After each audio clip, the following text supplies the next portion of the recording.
the battles we stand tall. Our blades have swung, our enemies will fall. Never will they see us fast enough to run and flee. A rogue faction is here indeed, and he won't stop until they bleed. He'll taste the fury of our blitz. Welcome to Video Game Bits! Hello everyone, welcome back to Video Game Bits. I'm your host Brett, and today we are going to be discussing one of my favorite game series of all time, Mortal Kombat. I have been playing this game from the very beginning, all the way from when it was in the arcades, it came over to console, up till the PlayStation 5 now. And I have a lot of fond memories about this game, and I'm sure you do too. Let's get started. Mortal Kombat was co-created by Ed Boon and John Tobias. Now, they are developers for Midway at the time, and they had a lot of inspiration for this game from martial arts, movies, all things you can think of. Of course, there's Enter the Dragon, where they get a lot of the inspiration for the tournament of Mortal Kombat. Bruce Lee, obviously, is kind of like Liu Kang in a way. There is also some influence from the movie Big Trouble, Little China with Kurt Russell. This is where they get the ideas for Shang Tsung and Raiden with the electricity coming out of the fingers. No joke, this is where the beginnings of Mortal Kombat came from. And on top of that, Ed Boon really wanted Jean-Claude Van Damme to be the main protagonist in the game. But at the time, a deal fell through because he wanted to go into the Street Fighter movie that he starred in. But I'm glad it worked out the way it worked out, because Mortal Kombat is the success it is today because of everything that happened. Of course, they wanted Jean-Claude Van Damme's character to be who Johnny Cage is. It is completely based on Jean-Claude Van Damme, who was a big actor in the 80s with martial arts movies, notably Bloodsport. That's where they get the classic nutshot in the game. Now, later on, John Tobias left the team and wanted to do some independent work, but Ed Boon has been there the entire time, all the way up until the NetherRealm Studios. Now, the origins of Mortal Kombat started out in the arcade. Of course, October 1992 is when it came out. But nearly a year later, September 13th, 1993, dubbed as Mortal Monday, is when it came out to consoles. Now, when it first came out to consoles, of course, it was controversial. It came out to the Super Nintendo and the Sega Genesis, and later on to some handhelds like the Game Boy and the Game Gear. When it first came out, many parents were worried about the violence in the games. We had Sub-Zero ripping your head and your spine all the way out. We had Kano ripping your heart out. We had Johnny Cage knocking your head off, you know? We had all sorts of stuff. We had Scorpion pulling off his mask and, you know, just breathing fire, turning you into a skeleton in ashes. And I want to say this up front, because I am a huge believer that video games do not cause violence. Let me repeat that. Video games do not cause violence. First of all, I can't tell you how many people I have killed in a game, okay? I've ripped off limbs, I've cut off heads, and never once in my life did I think, if somebody made me mad enough, I would want to exact this type of revenge on a human being. Never. Now, anyone who has claimed that a video game influenced them to do violence has mental issues.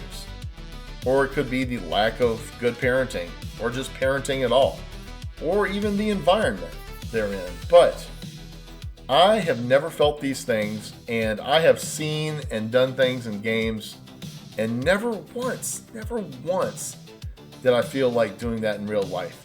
Well, this got enough attention in the media that the government had to get involved, and this is how we established the ESRB, a rating system for video games, kind of like movies. The basic ratings for it are, E for everyone, T for teen, M for mature, stuff like that. Now, Mortal Kombat isn't the only one who got them to make this commission to go for it. They are a big influence on the Senate hearings that established the ESRB. Growing up, the Sega Genesis was just something that my friends owned when I owned the Super Nintendo, but nevertheless, I got the original Mortal Kombat for that as well. Now, I didn't own a Sega Genesis back in the day. If you did, you were able to put in that blood code and do all sorts of violent stuff. Now, I had the Super Nintendo, so my copy of Mortal Kombat had sweat instead of blood when you punch somebody. But if you slapped your game in one of these bad boys, you could put in a code to kind of turn it red. The thing about this is there were the arcade fatalities. Now, of course, they were gruesome and all out there, but when it came to Nintendo, they said, nah, we're going to dial this back a little bit, because they had an image of trying to promote games to kids for the most part.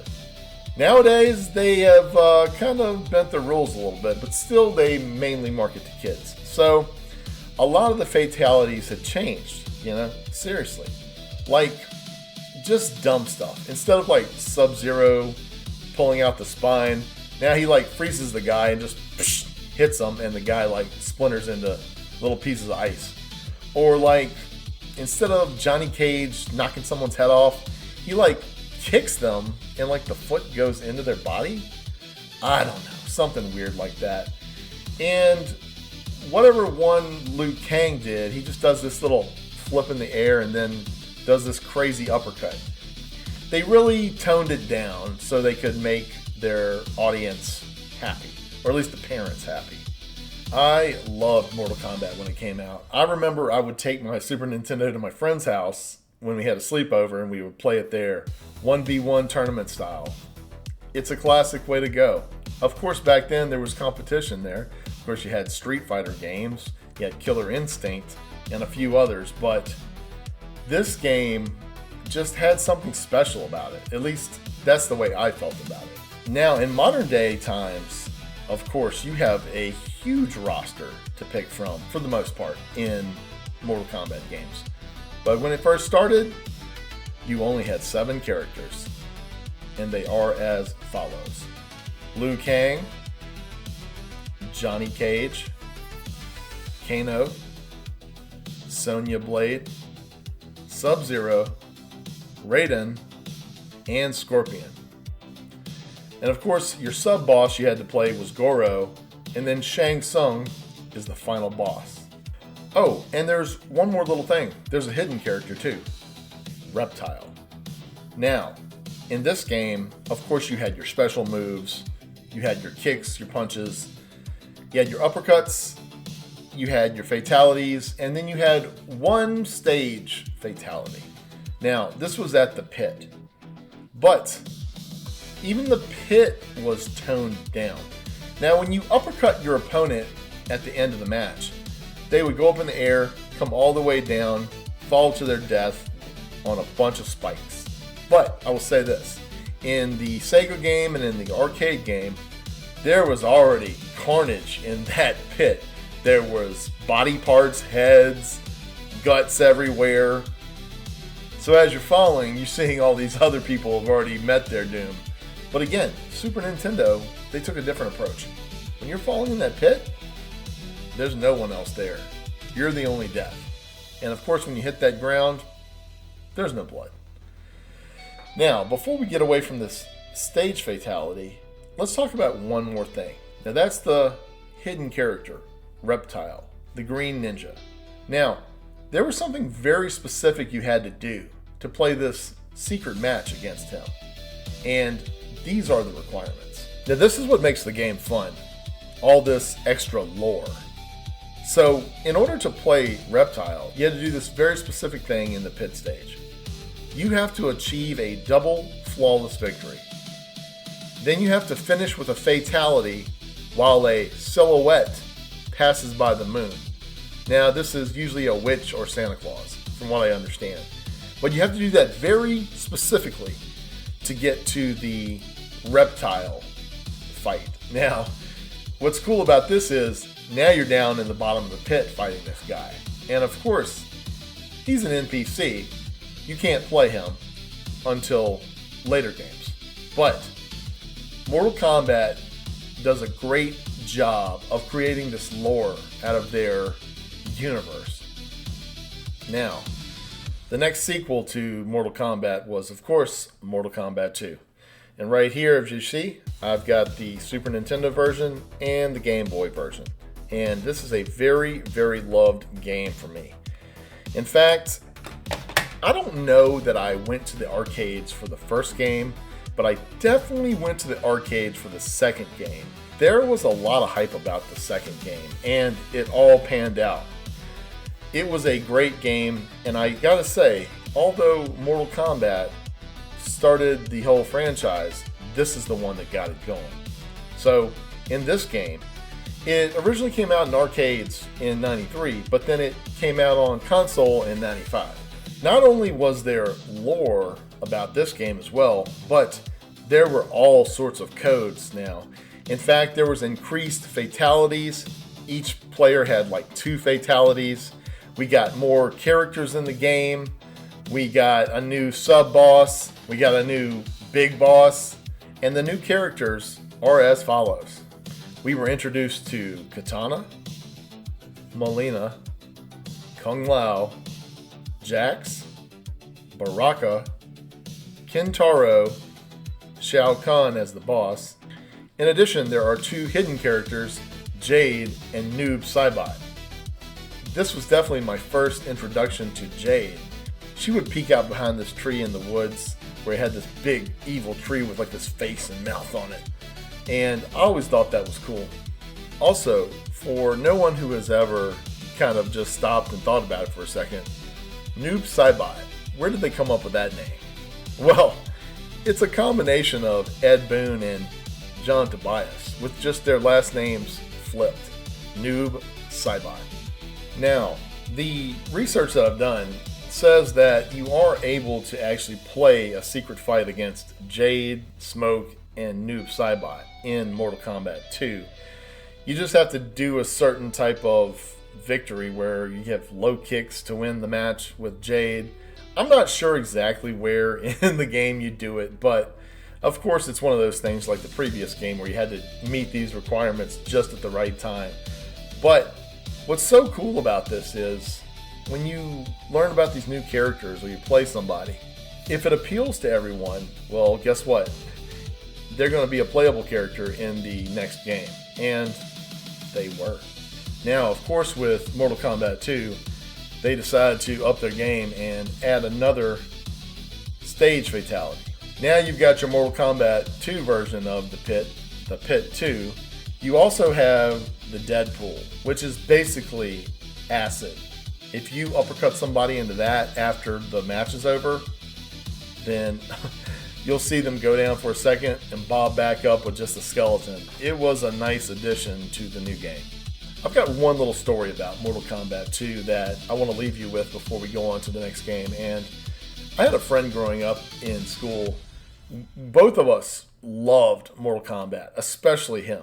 So a lot of my good memories are with him playing Super Nintendo games and going to the arcade playing Mortal Kombat 2. Now at this time, everybody was scrambling in the, gaming magazines to try to get the codes and the fatalities and everything for Mortal Kombat 2. I even took a little notepad and wrote down characters and moves and everything. So when I'd go to the arcade, I would just flip through that. But we were all keeping it secret. We didn't want everyone to know all the moves because we kind of wanted to keep a little bit of that power for ourselves. Now, the story that I have, I don't guess it's a very proud story, but it was fun nonetheless and a good memory of mine. This friend of mine, I was going to his house after school. His mom was going to pick us up at the school and I was going to ride home with him. But he got his mom to get us out of school a little bit early so we could go straight to the arcade and play Mortal Kombat 2. Now, I went in there, put my money in the machine, and got $40 in quarters. Now, I don't know how far $40 in quarters can get you nowadays, but back then it got me a ways. So he had this whole paper sitting right there on the Mortal Kombat 2 machine. Everybody was trying to like, look at it. What's this? What's this? Oh, what's that code? He's trying to cover it up, you know? And I remember that he played a Shang Tsung and killed somebody, and then it got to finish him. He shapeshift into the sub-boss, Kintaro, and then does a fatality with him. And that was like incredible. Incredible. That was a great memory of Mortal Kombat 2 at the arcades. And it's one of the games that really kept me intrigued about the whole series. Now, there's a new sequel to Mortal Kombat 2, and of course, that's Mortal Kombat 3. Now right here, I have Mortal Kombat 3 as well as Mortal Kombat 3 Ultimate. Now, the Ultimate one, this is basically your Game of the Year edition, Definitive Edition. That's when they come out with the expanded roster and all the DLC, all that stuff. So when Mortal Kombat 3 originally came out, people thought the roster was lackluster. There was a few characters missing and people were upset about it. I don't know how upset I was at first. I can't remember that far back, honestly. But I remember once I got the Ultimate one, of course that was a better one because you had more players to choose from.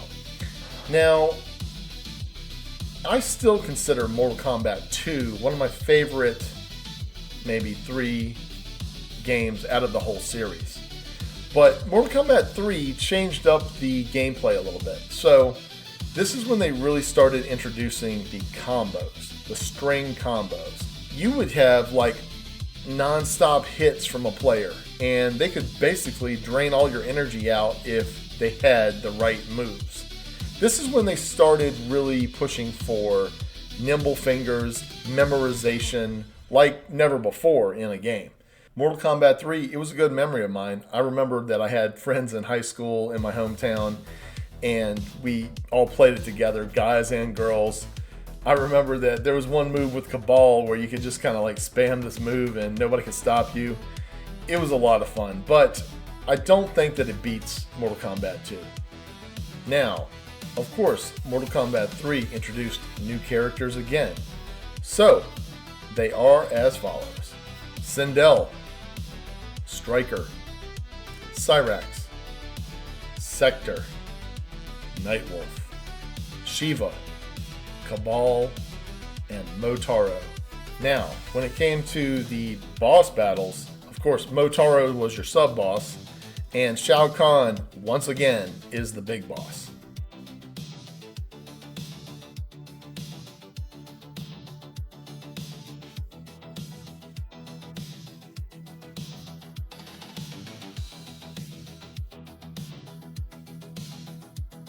Before we go any further, I just want to say that this video is about the mainline titles for Mortal Kombat, okay?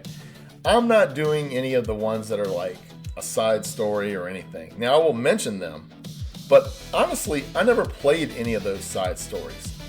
I believe what comes after this is Mortal Kombat Mythologies Sub-Zero, which was a game that I don't think a lot of people liked. It was difficult. It was kind of like a little bit of a platformer. It was definitely a change from the normal 1v1 fighting. There's also like some other games like Mortal Kombat Trilogy, where they try to take aspects of all the games and kind of like put them together. And there's also Mortal Kombat Gold, and there's something called Special Forces. There's all these extra games that honestly, I just learned about some of them very recently, and I could care less about ever playing them because I only care about the 1v1 fighting plus the conquest modes in future games. Now, the next title in the Mortal Kombat series that came out was Mortal Kombat 4. Now, of course, it released on the Nintendo 64, but I never owned one as a kid. I didn't own anything else from the Super Nintendo up until the PlayStation 2. I had a little bit of gap in time. I was doing some different things with my life at that point. I was maturing. I was hanging out with friends. I was dating.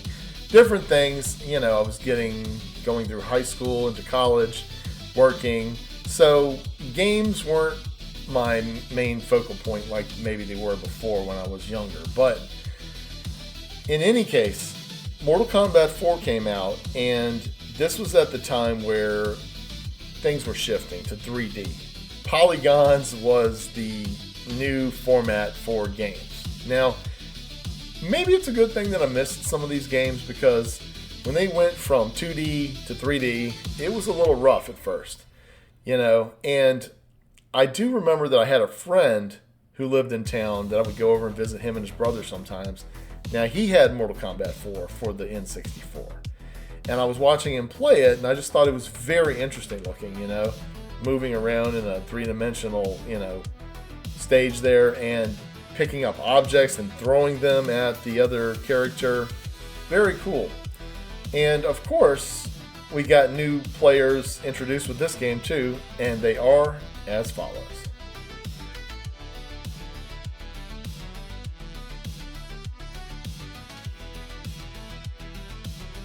And of course, Quan Chi and Shinnok were your sub-boss and big boss.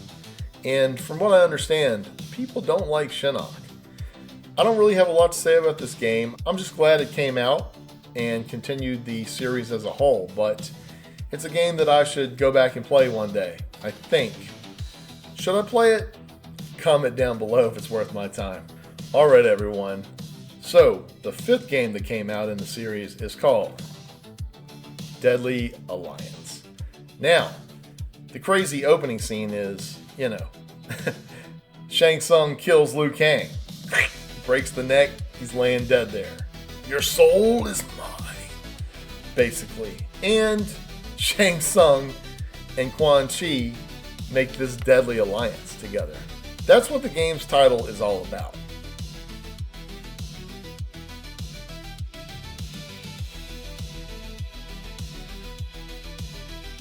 Now, I don't remember this game a lot for some reason. Now, I know I owned it and played it, but I just don't remember much about it. Maybe that speaks to the reputation of the game.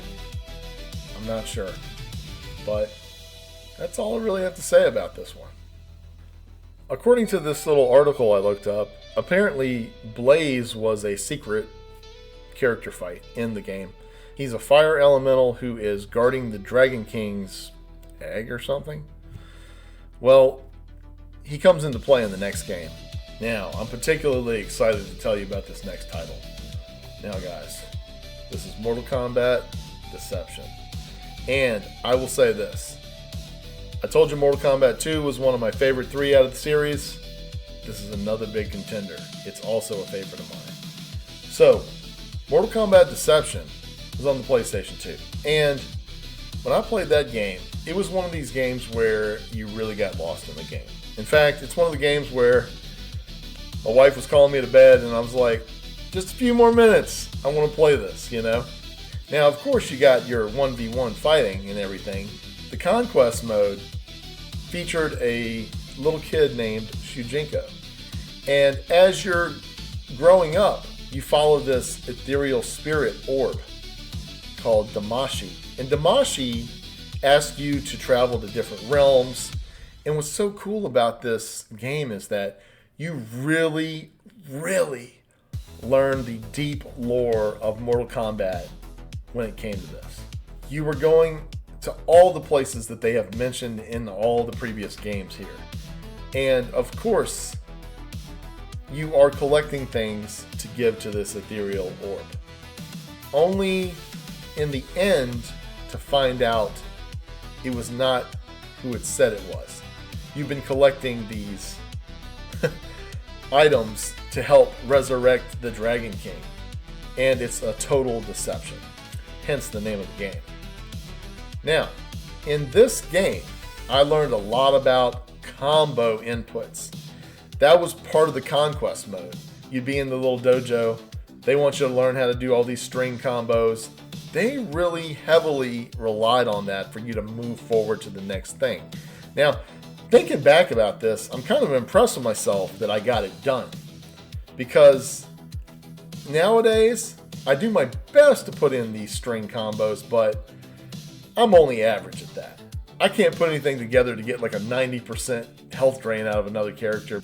I was younger, maybe my fingers were a little bit more nimble at that point, I don't know. But I got it done, beat the game, beat the conquest. It was cool. In this game, the final boss is the Dragon King Onaga. Now, there aren't any other Mortal Kombat games where Onaga is the final boss. This is almost like Toad from Super Mario Bros. 2. You only saw him once, and now you got King Koopa as the bad guy in the rest of the games. Usually, you know, all these Mortal Kombat games, you got Shang Tsung and Shao Kahn are usually the bad guys at the end here. So, maybe in the future, we'll see the Dragon King resurrected. Maybe they'll twist that back into the narrative as far as the lore goes. It would be cool. And a lot of people really highly regard that as one of the best final boss fights in Mortal Kombat. Now, just like all the other titles, Mortal Kombat Deception brought some new characters, and they are as follows. Ajra, a demoness seeking redemption. Dairu, a disgraced Satan soldier. Darius, leader of the Satan resistance. Havoc, a chaotic cleric. Hotaru, a warrior of order. Kyra and Cobra, new Black Dragon recruits. And Shudrinko, an old warrior who was deceived by Onaga. Now, the next title up is Mortal Kombat Armageddon. Now, I had to research some stuff about this game because I know I owned it, but for some reason, it's another one of these forgettable games to me. Now, I don't know what to say. I'm not really sure why, but this game had a lot of the same characters in it, and it did have a different boss named Blaze. But I just don't remember anything about the game. I'm not sure if that speaks to the reputation again like the other one, but let me just mention the new characters, which seem to be few. Serena, Taven, I think that's it. I mean, I'm not seeing anything that I haven't mentioned already or recalled from previous games. What do you think? Was Mortal Kombat Armageddon a good game? Comment below.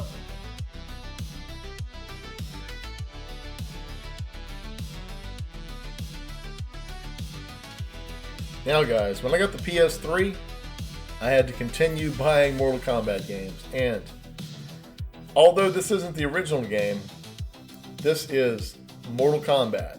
It's actually Mortal Kombat 9, but they kind of did a reboot with it, with this one, so they just call it Mortal Kombat.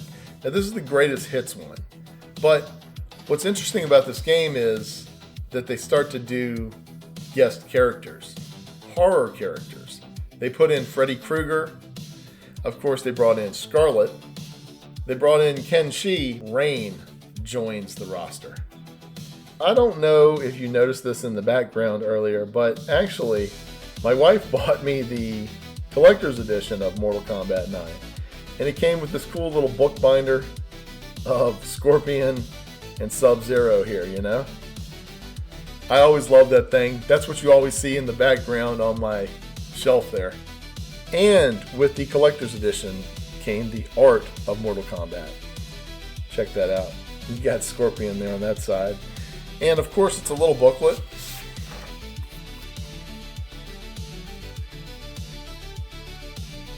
It's a little booklet there. Now, I'm not going to flip to every page, but I'll just show you one page here. Now, of course, they'll show you some stuff on here, like concept art, how they came up with certain characters, stages, stuff like that. Well, let's look at one more, just for good measure.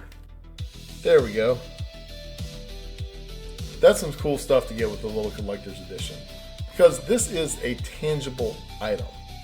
You can look at it at your own leisure, and it's just something nice to have to do with the lore and the creation of Mortal Kombat, the stages, the characters, the fatalities, however they came up with what they did, you know? You see in this book. With Mortal Kombat 9 here, this was probably the first time that my kids ever played Mortal Kombat, you know?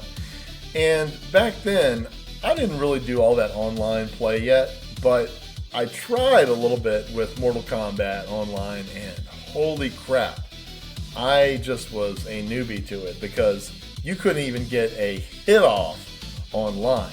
In recent years, I have tried my luck online. Some successful, some not, But just like anything, you really have to dedicate yourself to it. And I really have dedicated myself to Call of Duty for several years. This is the first year that I kind of cut out at a certain point, jumped on a different game. Mainly because I don't have a lot of friends who still want to play with me online, and I just kind of got bored, so I was looking for a single player game. But when you play online on Mortal Kombat, you have to get good. Like I mentioned earlier, you have to learn how to get those nimble fingers going. Do those string combos, because if you don't get the first hit, you'll never get another one. But Mortal Kombat 9 was a great reboot of the series, and I love it. After this point in time, I have not purchased any Mortal Kombat games physically. However, I have bought Mortal Kombat X, 11, and Mortal Kombat 1.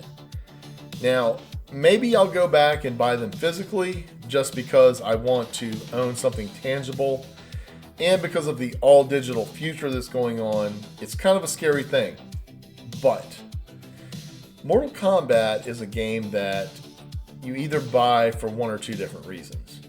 One, you want to play the conquest mode, the story mode, basically the campaign, and or you want to play with your friends locally, but a lot of times maybe you want to play people online and see if you can be king of the hill. So buying that game is kind of a little self-defeating maybe, other than the fact I just want to have something tangible on my shelf to say, looky there, I've got Mortal Kombat. Because once the servers go down, you won't be able to play anymore. It's a very sad reality that is going to eventually come for all of us. Now, when it comes to Mortal Kombat 10, better known as MKX, here in America, everything, once it hits 10, we go X, Roman numeral. There's just something about X's over here that is like a big hype thing. The X Factor, the X Files. Whatever you can think of with an X, it's supposedly supposed to be better, So, of course, they called it Mortal Kombat X. And what's so funny is that once they added the one with the DLC, they called it XL, like almost extra large. But anyways, I got Mortal Kombat X. It was a good step up from Mortal Kombat 9. The thing about it is, I got it about 3 years after it came out, though, because there was a period of time between the PS3 and PS4 where I didn't really buy the next console, My kids were little, I was doing other things. Gaming wasn't my focus again, just kind of like in college. But once I got back into it, it was great. Now, of course, there are new characters in MKX as well. And because the game has been out so long, some of the characters have kids, and their kids are playable characters in the game too. And they are as follows: Jackie Briggs, Kotal Khan, Cassie Cage, Devora, Takeda, Aaron Black, Triborg.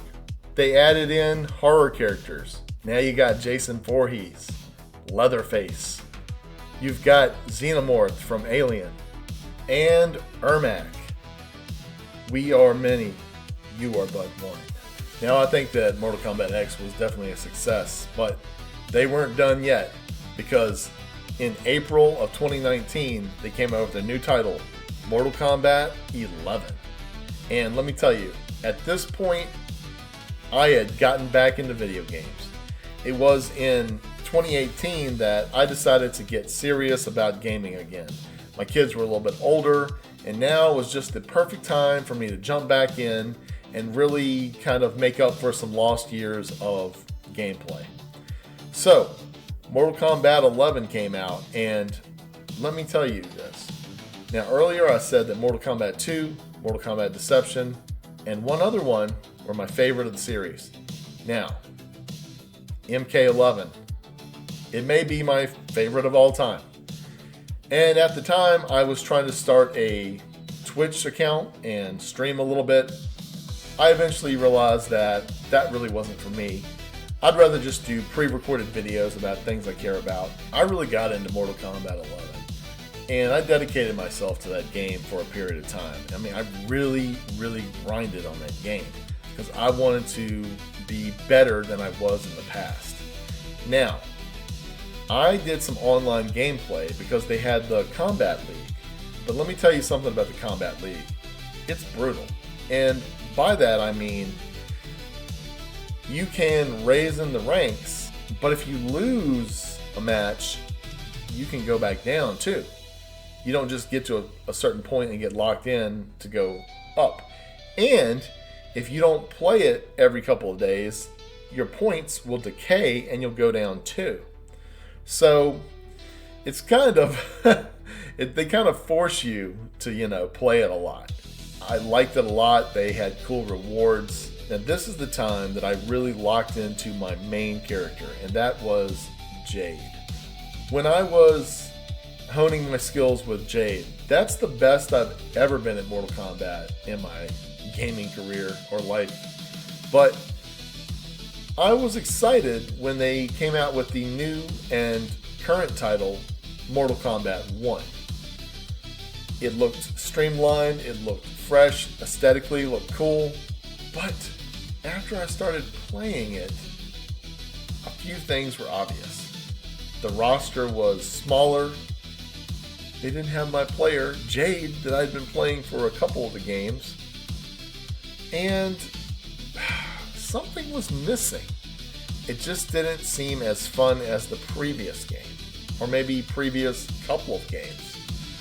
And now, from what I understand, the support for the game is ended or is ending soon. So, what is next for the Mortal Kombat series? Well, since it's been over 30 years since Mortal Kombat has been in the video game scene, they have decided to come out with the Mortal Kombat Legacy Collection. Now, what does this mean? Because we only have a little bit of information about it. Of course, the first 3 games are on there, no doubt. And what's cool about it is they're going to make it online multiplayer. So you'll be able to do 1v1 with randoms online.